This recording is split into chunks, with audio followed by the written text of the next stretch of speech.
যখন আপনার নামে কেউ বদনাম করে আপনার সামনে কিংবা আপনার পেছনে, আপনার প্রথম কাজ হচ্ছে আল্লাহকে ধন্যবাদ দেওয়া। পড়েন সবাই সুবহানাল্লাহ।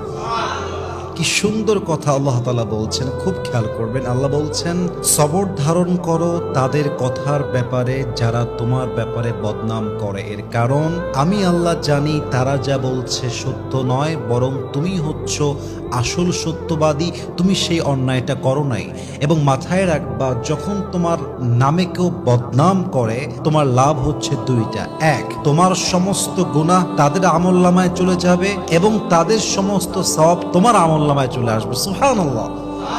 তো যারা বদনাম করবে তাদের জন্য আপনি আফসোস করবেন যে ইস রে, আমার ভাইটা বোঝে না, আল্লাহ আমার ভাইকে তুমি হেদায়াত দান করো। কিন্তু মানুষের বদনামের জন্য, অন্যের চরিত্র নষ্ট হওয়ার জন্য নিজের চরিত্র নষ্ট করা, এটা বোকামি ছাড়া আর কিছুই হতে পারে না, ঠিক কিনা বলেন? অতএব আজ থেকে বদনাম করলে নারাজ হবেন না, মন ছোট করবেন না, ভরসা রাখবেন এক সত্তার উপরে, তিনি কে?